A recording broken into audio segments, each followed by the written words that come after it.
Guild Wars 2 offers countless adventures, but I'm taking on the biggest challenge of all. Not raids, not fractals, not dragons. Achievements. Every single achievement. Welcome to the Guild Wars 2 Achieve a Lot series. It won't be quick, it won't be easy, but it will be worth it. So, grab a snack, relax, and enjoy the video. Welcome to the first episode of the Achieve a Lot series. I have a few thousand hours played in Guild Wars 2 and collected a whole bunch of items and achievements. So with the release of Visions of Eternity, I decided to start a completely fresh account with no masteries, no legendaries, no currencies, and most importantly, no achievements. I initially only bought the expansion, so the first episode is going to be a lot of new expansion story and achievements. Halfway through, I did decide to get the other expansions for completion's sake as well. So starting the journey with my first character, Lumina the Achiever, a Sylvari Mesmer. I did absolutely no research on the elite specs beforehand and picked Mesmer purely based on previous builds and usefulness in group content, and that's a choice I somewhat regret at this point. Just like any other new character, we go through our initial story step and fight our first boss, the Shadow of the Dragon. With that fight completed, we are released into the vast world of Tyria, which also gives us our first achievement, The Adventure Begins. The game focuses heavily on meta achievements that are completed by doing a bunch of small achievements, and the Adventure Guide is a group of meta achievements that guide new players into the game, which we're completely ignoring for now and going straight for a character boost. Every account gets one of these.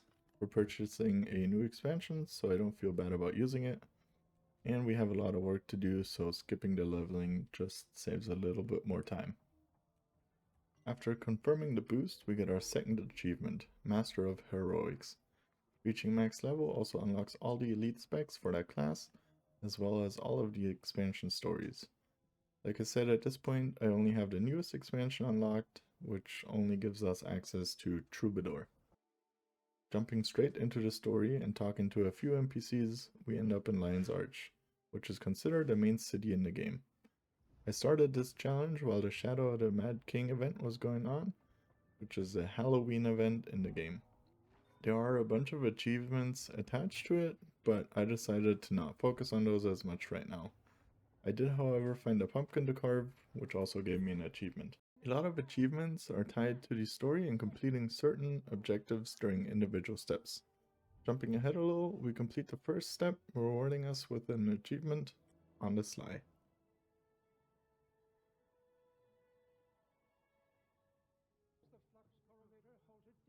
In the next step, we're investigating in a certain lab where we meet lab technician Zeba and instantly throw her under the bus to get yelled at.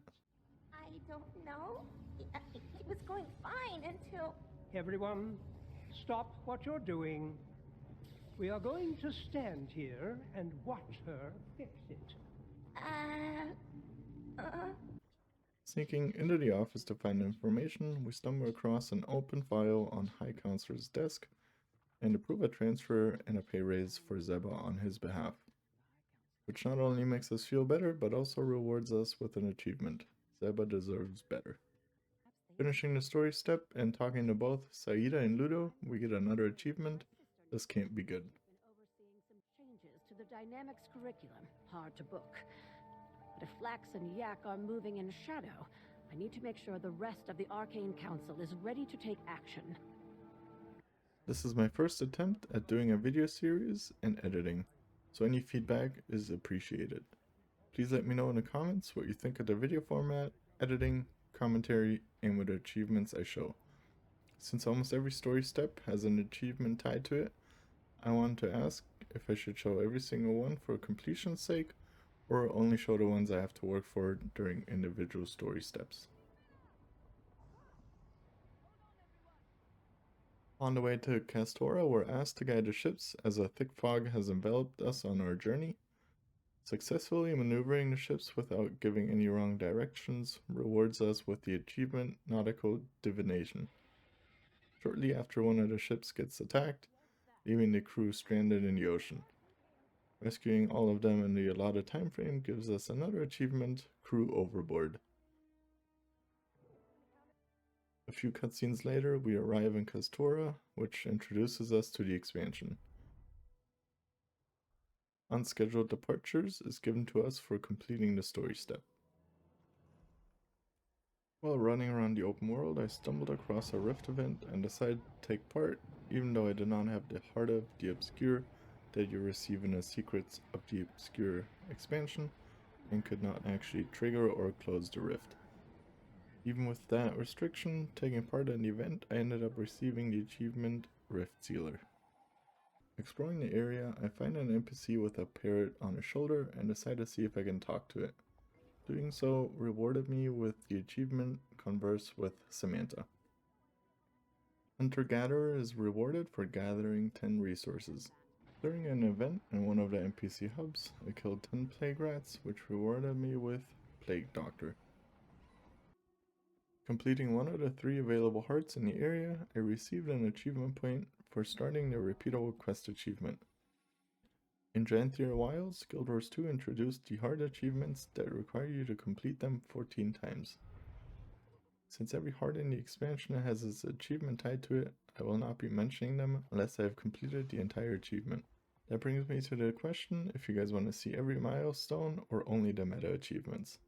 Continuing with the story, I unlocked the Wave Hawks Are My Passion achievement, as well as the Wave Hawk Fundamentals meta achievement, which upon completion rewards me with a Skimmermount skin and a few achievement points.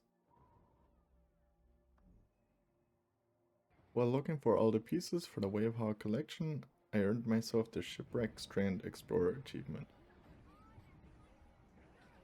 While taking part in this map's meta event, I wanted to take the time and thank you all for watching and also explain the short-term goal of the series. I have about 20 hours worth of footage at this point and I'm just now editing the first episode. I had a lot of back and forth about what I wanted the series to be. For a little bit, I decided I was going to do a Zero to Hero challenge, but ultimately decided against it. That being said, I don't put a lot of time into looking at the achievements earned for the first 20 hours. Going forward, after I used up the first 20 hours of recording, I want to show off every achievement when I earn it, as well as do a recap of what was achieved in the episode. Unfortunately, with the progression style of the game, it takes a lot of time to get all the story and masteries unlocked, as I do not want to pay real money for those and want to earn everything by playing. My initial focus is going to be on earning what I feel are essential masteries as well as ascended gear to participate in fractals.